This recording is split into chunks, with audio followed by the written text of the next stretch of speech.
2018년도 11월 달에 약 30여 년에 걸친 목회 생활에서 은퇴했습니다.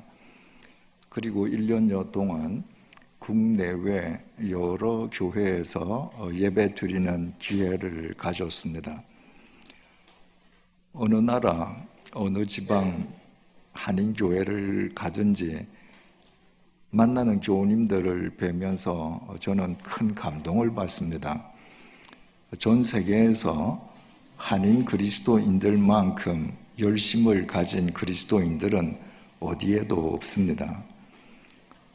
새벽부터 예배당에 나가서 기도할 뿐만 아니라 교회 건축을 위해서 집 문서를 교회에 제출하는 교인들, 다른 나라에서 찾아보기 어렵습니다.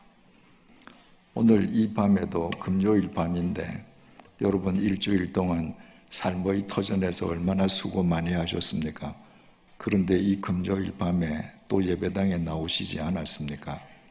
정말 여러분들 열심을 가진 그리스도인이 아니라면 불가능한 일이죠. 그런데 어느 곳을 가든 만나는 그리스도인들의 열심을 확인하는 그 감동과 반비례해서 교회가 세상으로부터 신뢰를 받지 못하는 데 대한 안타까움이 있습니다. 왜 그리스도인들은, 한국 그리스도인들은 전 세계에서 유래를 찾아보기 힘들 정도로 열심인데, 그런 열심이 있는 그리스도인들이 모인 한인교회가 어디에 있든지 세상의 빛이 되고 세상으로부터 존경의 대상이 되어야 될 터인데 어쩌다가 세상이 염려하는 단체로 전락해버리고 말았는가? 제가 1년여 동안 국내외 여러 교회를 다니면서 기독교 신앙의 본질을 재정립해야 될 필요를 절감했습니다. 여러분들 가운데에는 오늘 저녁에 이 예배당에 오시면서 자동차를 운전하고 오신 분도 계실 것이고 걸어오신 분도 계실 것입니다. 여러분 어떻게 걸어서 이 예배당을 찾아오셨죠? 어떻게 운전을 하고 이 예배당을 오셨죠? 처음 오시는 분들은 내비게이션을 켜서 내비게이션이 지시하는 대로 따르면 이 교회에 오게 되어 있습니다. 자동차를 모을 경우에. 그런데 내비게이션 없이 오신 분들은 어떻게 오셨습니까? 아시는 거예요. 저 사거리에서 신호등에서 오른쪽 신호를 받고 우회전하고 가다가 무슨 건물 생기면 거기에서 좌회전하고 거기서 또 한 100m 가다가 또 무슨 약국 나오면 거기서 우회전하고, 여러분들 머릿속에 여러분들 댁에서 이 예배당까지 오는 모든 거리의 표지판이 다 입력이 되어 있습니다.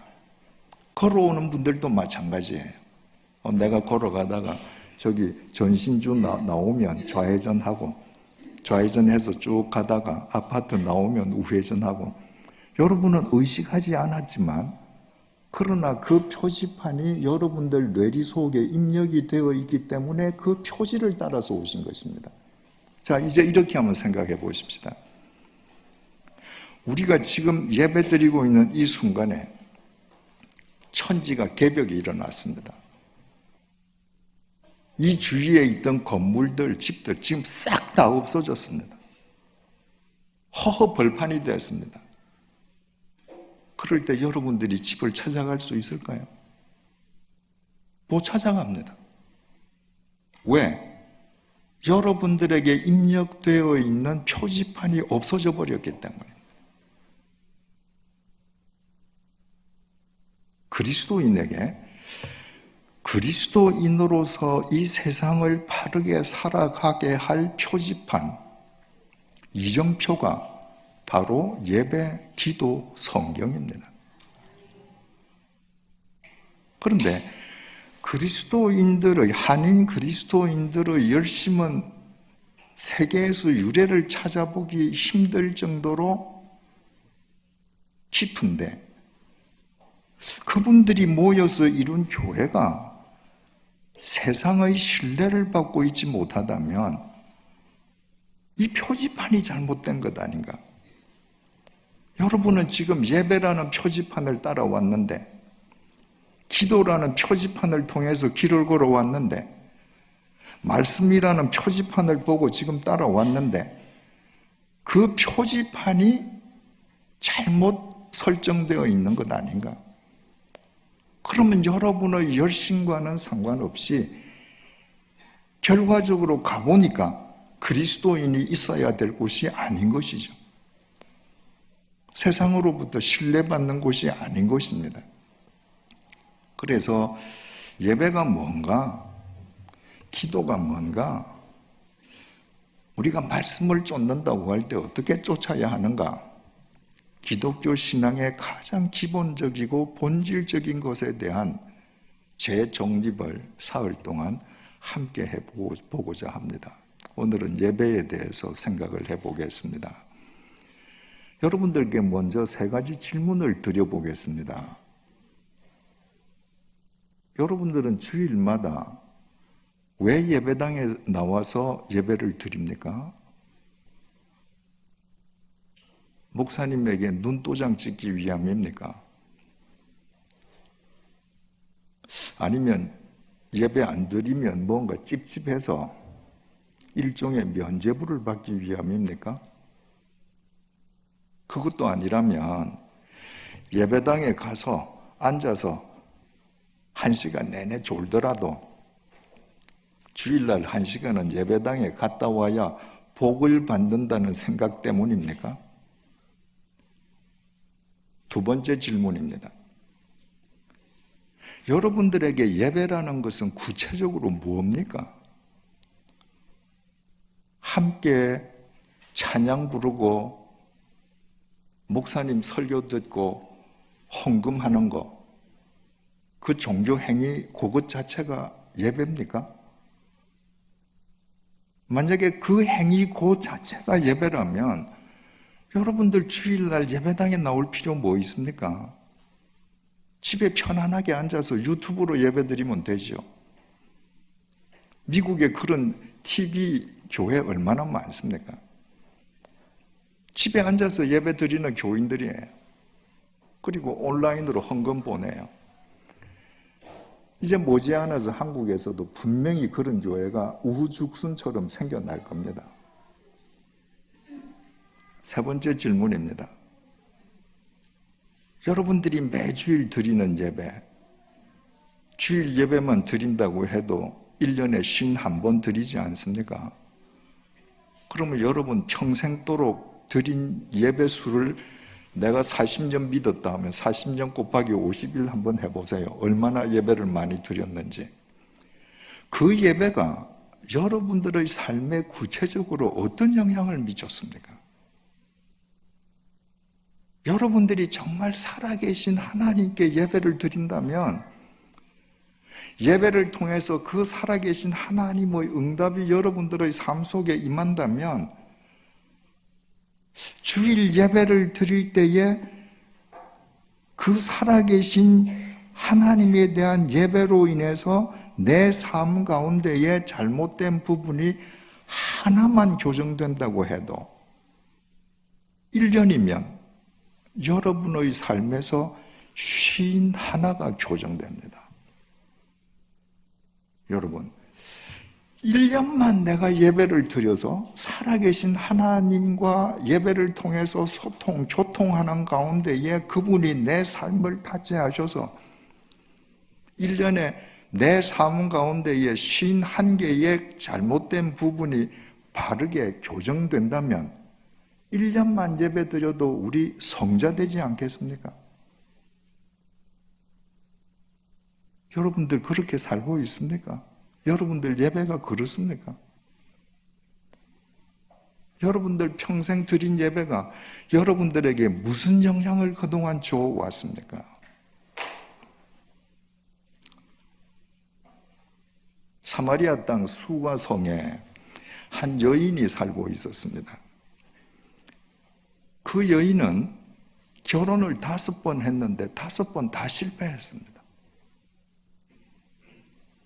지금도 어떤 남자에게 얹혀 사는데 공개적으로 내가 또 어떤 남자에게 얹혀 산다고 말을 할 수가 없습니다. 여러분, 요즘도 그러리라고 생각됩니다만은 2000년 전 그 율법주의에 젖어 있던 유대인들, 사마리아 사람들, 그들의 도덕관념, 윤리관념으로 따지자면 이 여자는 인간 이하의 여자 존재입니다. 결혼 5번 실패하고 지금도 어떤 남자에게 얹혀 산다. 그리고도 나가서 떳떳하게 내 삶을 공개하지 못한다. 기가 막힌 사람이죠. 그런데 이 여인은 기가 막힌 웅덩이에 빠진 것과 같은 인생을 살기 때문에 예배에 관심이 많았습니다. 하나님께 진짜 예배를 드리고 싶은 거예요. 내가 드리는 예배를 하나님께서 진짜 받아주시면 좋겠는 거예요.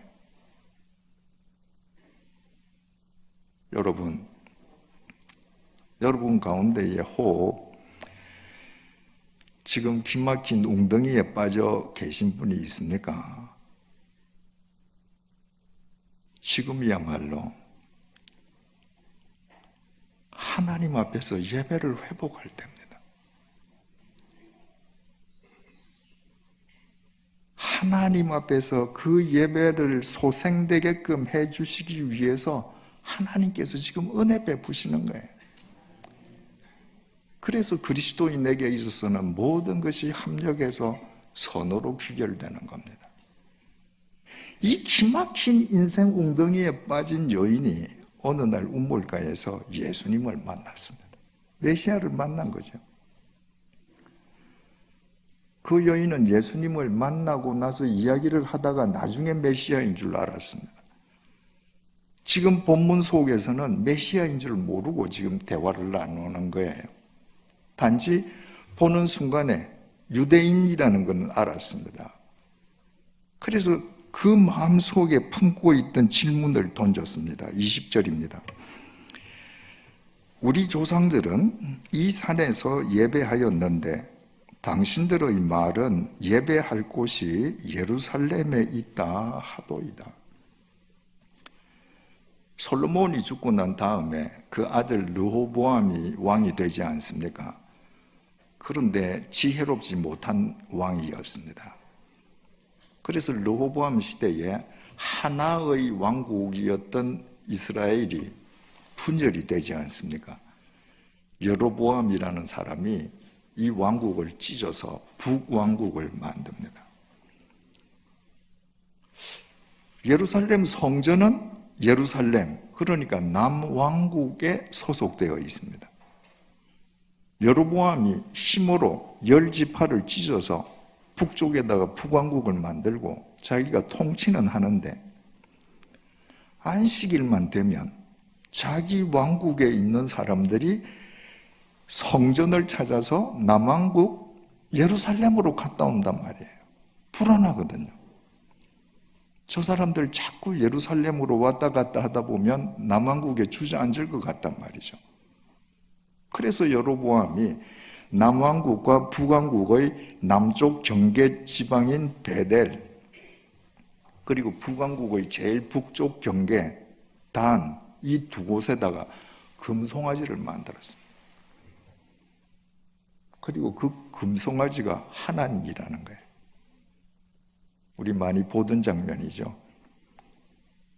이스라엘 백성이 출애굽한 뒤에 모세가 하나님의 계명을 받으러 시내산에 올라갔다가 내려오지 않으니까 아론이 그 민중이 요구하는 대로 금으로 송아지를 만들어 놓고 이분이 우리를 애굽에서 인도하여 내신 엘로힘이다.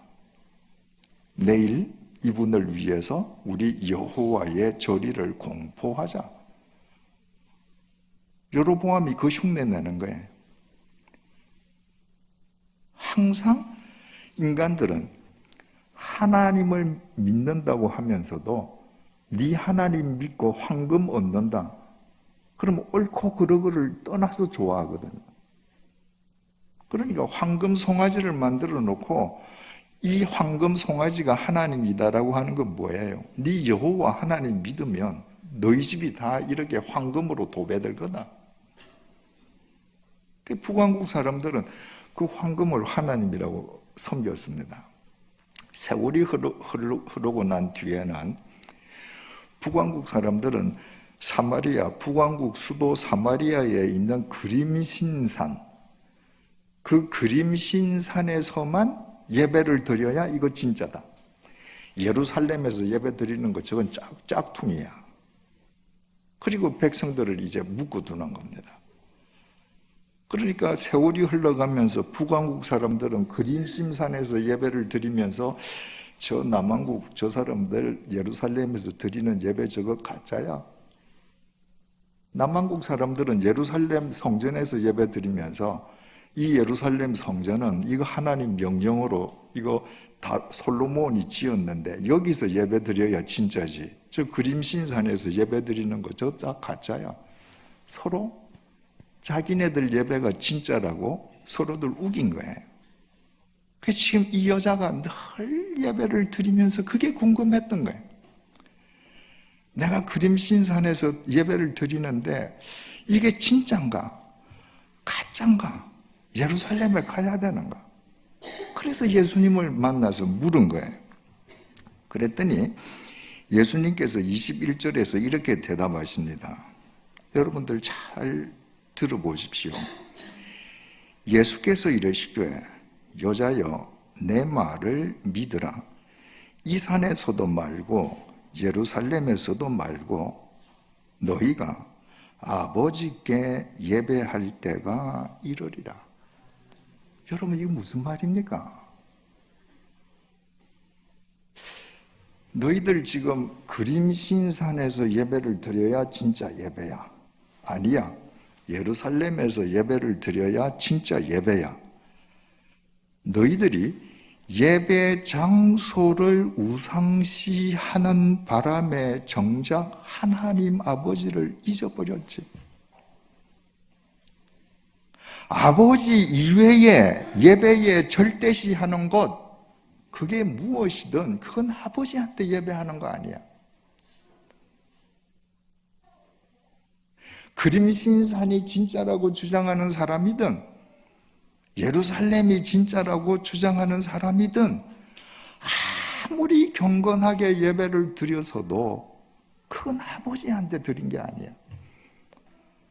예배를 드리는 데에 가장 중요한 건 지금 이 예배를 아버지께 드리느냐 아니냐, 그게 가장 중요한 거예요. 22절입니다. 너희는 알지 못하는 것을 예배하고 우리는 아는 것을 예배하노니 이는 구원이 유대인에게서 남이라. 너희는 알지 못하는 것을 예배한다. 여로보암이 왕국을 쪼개고 나서 처음에는 이제 금송아지를 하나님이라 그러지 않았습니까? 그러다가는 이제 세월이 흐른 뒤에 그림신산에서만 예배 드려야 이게 진짜 예배다 그러면서 이 사람들이 구약 성경 가운데에 모세오경, 창출, 내, 민신 이 5권만 하나님의 말씀으로 받아들이고 나머지는 다 버렸습니다. 왜 그랬을까요? 선지서를 보면 선지서에 메시아는 다윗의 후손으로 온다고 선지자들이 몇 번 얘기하잖아요. 그 성경 그대로 두면 여로보암 자기네들 계열이 짝퉁이라는 게 표가 나잖아요. 자기네들이 짝퉁이라는 그 정체성이 들통날까 봐 성경을 토막을 내어서 앞부분 창세기와 출애굽해서 가나안 땅 요단강까지 갈 때까지 그 5권만 성경이다. 그 다음에는 잘라버리고 버렸으니까 사마리아 사람들은 그 뒤에 역사서가 있는지 선지서가 있는지 하나님 말씀도 모르고 예배드려 온 거예요. 그러니까 하나님 말씀을 네가 알지 못하고 예배드리면 너는 알지 못하고 예배하는 거하고 똑같은 거야. 하나님 말씀에 의하면 메시아는 유다지파 다윗의 계보를 통해서 오는 거야. 그걸 지금 가르쳐 주시는 겁니다. 23절에서 24절입니다. 아버지께 참되게 예배하는 자들은 영과 진리로 예배할 때가 오나니 곧 이때라. 아버지께서는 자기에게 이렇게 예배하는 자들을 찾으시느니라. 하나님은 영이시니 예배하는 자가 영과 진리로 예배할지니라. 당시 남왕국 사람, 북왕국 사람들의 관심사는 뭐예요? 어디서 예배를 드려야 진짜 예배인가? 예수님은 그거 아니다. 하나님은 영이시다. 푸뉴마. 그러므로 예배하는 자가 영으로 예배해야 한다. 여러분, 하나님은 영이십니다. 지금 이 자리에 영으로 임해 계십니다. 우리 눈에 안 보여요. 안 보이시는 그 영이신 아버지에게 우리의 온 영을 집중해서 예배드려야 된다는 거예요. 눈에 보이는 것에 내 시선을 뺏겨서는 영이신 하나님께 집중할 수가 없습니다. 어느 장소가 더 좋은가? 예배당이 더 빌딩이 커야 되나? 예배당에 좌석수가 더 많아야 되나? 이런 걸 따지면 영이신 하나님께 영으로 예배드릴 수 없다는 겁니다. 하나님은 영이시니 예배하는 자 역시 영으로 예배드릴 뿐만 아니라 진리로 예배해야 한다. 진리가 헬라말로 알레세이아라고 기록되어 있습니다. 하나님의 말씀도 진리입니다. 알레세이아입니다.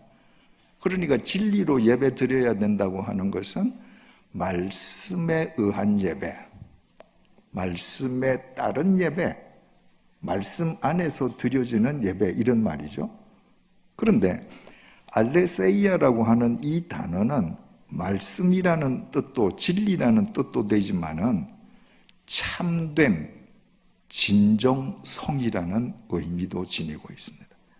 그러니까 보이지 않는 영이신 하나님께 나의 온 영을 다해서 영으로 예배를 드리기 위해서는 그 예배가 나의 진정성을 수반하지 않고는 안 됩니다. 그래서 우리의 예배는 영으로 드려져야 하고 우리의 참됨과 진정성을 다해서 드려야 된다. 그러니까 예배하는 자가 영과 진리로 예배해야 할지니라, 이 말씀을 요즘 말로 쉽게 한마디로 표현하자면 하나님은 영이심으로 예배하는 자가 온 중심을 다해 예배 드려야 한다. 이렇게 해석할 수 있습니다. 로마서 12장 1절입니다. 그러므로 형제들아, 내가 하나님의 모든 자비하심으로 너희를 권하노니 너희 몸을 하나님이 기뻐하시는 거룩한 산 제물로 드리라. 이는 너희가 드릴 영적 예배니라. 여러분, 구약시대에 유대인들이 드린 예배는 나를 대신해서 제물을 바치는데 그 제물은 죽은 제물이에요. 죽여서 바치는 거예요. 다 짐승의 시체입니다. 그런데 바울은 우리의 몸을 하나님께서 기뻐하시는 산 제물로 드려라. 제물인데 죽지 않고 움직이는 제물이에요. 살아있는 제물이에요. 무슨 얘기겠습니까? 네 삶 자체가 제사가 되게 해라. 그러니까 예배의 생활화, 생활의 예배화가 우리의 예배를 통해서 이루어질 때 이 세상 밖에서 우리의 삶이 산 재물이 되는 것입니다. 그때 세상 사람들이 우리를 다르게 볼 수밖에 없는 것이죠.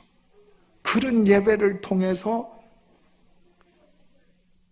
번제, 소제, 속제제, 속건제, 화목제가 주일마다 내 삶 속에서 어우러져서 삶으로 드러나지 않을 수 없게 되는 것입니다.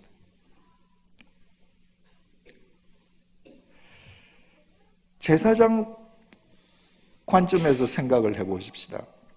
제사장은 오늘날의 목사입니다. 구약시대에 제사를 드릴 때 제사 드리는 사람이 제물의 목을 치고 가죽을 벗기고 각을 뜬다고 해서 그 제사 드리는 사람 혼자 하는 게 아닙니다. 제사장이 돕고 리드해줘야 돼. 피를 뿌리면 하나님 앞에 아무개가 죽었습니다. 이 사람 제 용서해 주십시오. 그 각을 뜰 때 그 하나하나를 젓가락으로 불 위에 올리면서 하나님, 아무개가 자기 사지백체를 이렇게 저며서 하나님 앞에 바칩니다. 이제부터 의의 병기가 되게 해 주십시오.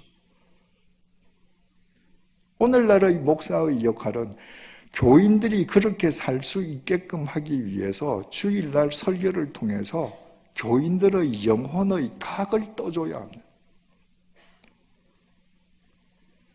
교인들이 듣기 좋은 소리, 재미있어 하는 소리가 설교가 아닙니다.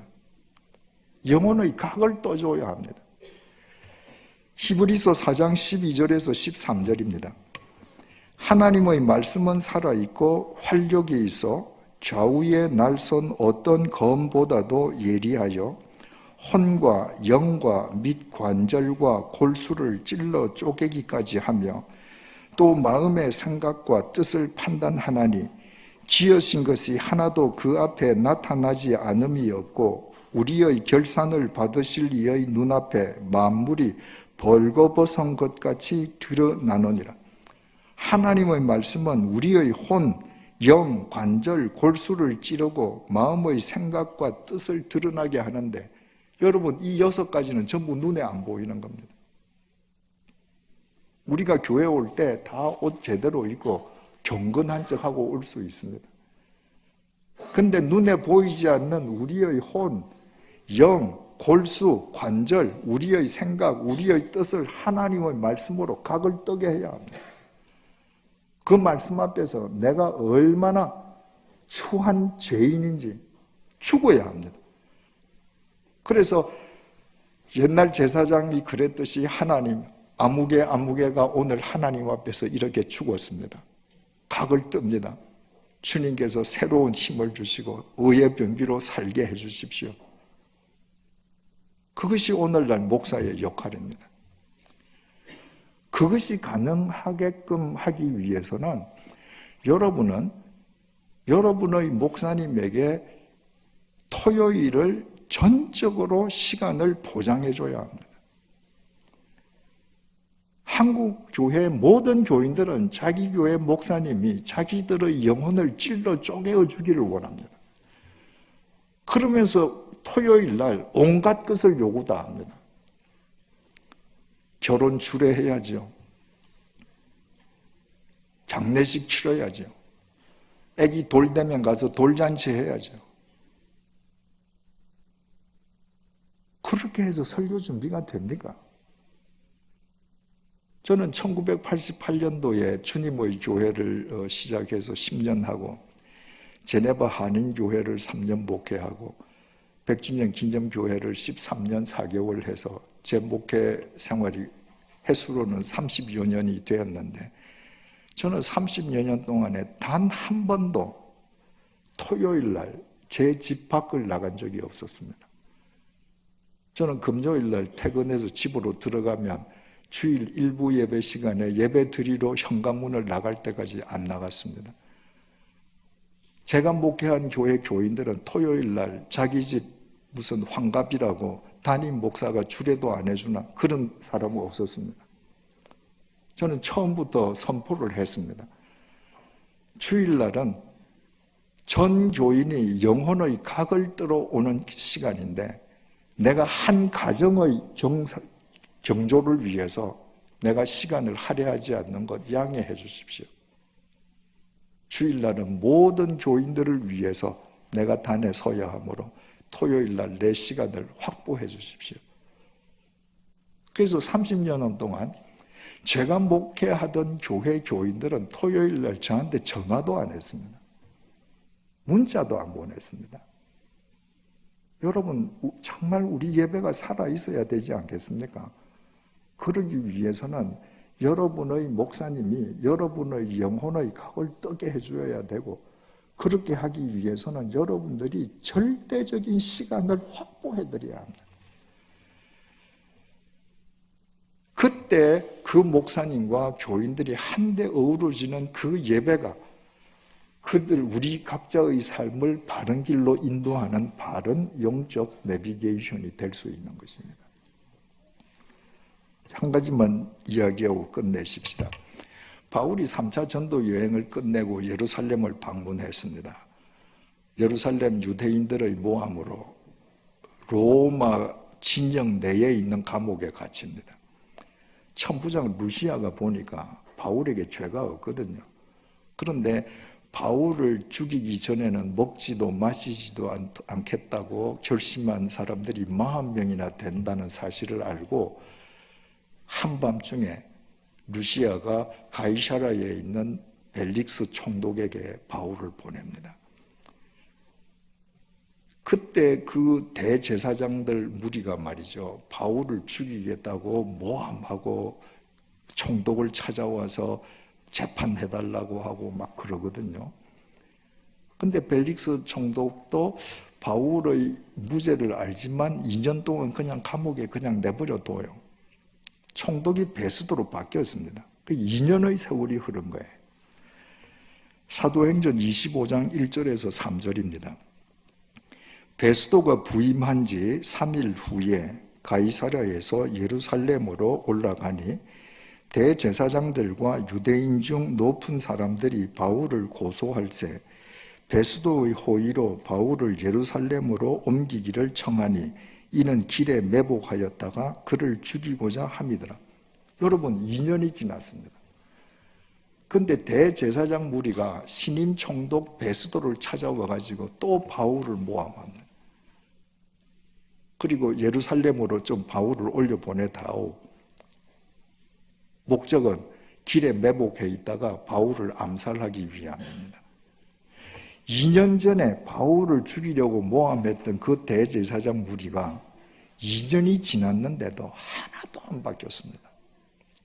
여러분, 2년 동안이면 이 대제사장 무리가 안식일에 제사 한 번만 드렸더라도 100번 제사를 드렸습니다. 예루살렘 제사 성전에서는 매일 제사가 드려지지 않았습니까? 만약에 이 사람들이 일주일에 2번씩만 제사를 드렸더라면 2년 동안에 200번 예배 드린 겁니다. 그 예배가 이 사람들에게 아무런 영향을 미치지 못했습니다. 종교 행위로 끝나버린 겁니다. 여러분의 경우는 어떻습니까? 오늘이 2020년 1월 10일입니다. 2년 전으로 한번 올라가 보십시다. 2018년 1월 달을 정점으로 지난 2년 동안 여러분들이 주일 예배 100번 드리면서 여러분들에게 어떤 변화가 있었습니까? 이제 서두의 질문으로 되돌아갑니다. 첫 번째 질문, 우리가 왜 예배 드려야 합니까? 죄인이기 때문입니다. 우리가 죄인임에도 불구하고 십자가 보혈로 우리를 의롭다고 인정해 주신 그분을 찬양하고 그분과 교통하기 위해서 예배 드려야 합니다. 우리에게 예배가 무엇입니까? 하나님의 말씀이 나를 지배하게 하는 것입니다. 그날 그 말씀이, 그 말씀 앞에서 내가 죽는 것입니다. 그 말씀이 내 삶을 통해서 인카네이션 되게 하는 것입니다. 그래서 그 말씀을 힘입어서 일주일을 고개를 뛰어넘게 하기 위함입니다. 마지막으로 우리의 예배가 우리에게 어떤 영향을 미쳐야 하겠습니까? 예배당에서 시작된 예배가 우리 삶의 현장으로 이어져서 우리의 몸이 걸어다니는 거룩한 산 제물이 되는 동력이 되게끔 해주어야 합니다. 그때 여러분들의 삶을 통해 이 세상은 반드시 새로워질 것입니다. 기도하겠습니다. 주님, 우리의 예배를 되돌아봅니다. 2000년 전 대제사장 무리는 2년 동안 100번이나 안식일 제사를 드렸는데 아무런 변화가 그들에게 수반되지 않았습니다. 2년 전이나 2년 후나 그들이 시기하던 바울을 모함해서 죽이려고 했습니다. 주님, 우리 자신은 어떠한지 오늘 우리 자신을 성찰하게 해주셔서 진심으로 감사합니다. 영이신 하나님께 영과 진리로 예배하는 진정한 예배자가 되게 해주시기를 간구합니다. 예배를 통해 말씀 앞에 우리가 죽게 해주시고 말씀이 우리를 지배하게 해주시고 그 말씀이 우리의 삶을 통해 육화되게 해주셔서 예배당에서 시작된 예배가 우리 삶의 현장에서 완결되도록 은혜를 베풀어 주시옵소서. 그리하여 예배드리는 우리로 인해 이 교회가 새로워지게 하시고 이 사회가 새로워지게 하시고 다가오는 미래가 새로워지게 하여 주시옵소서. 예수님 이름으로 기도드립니다. 아멘.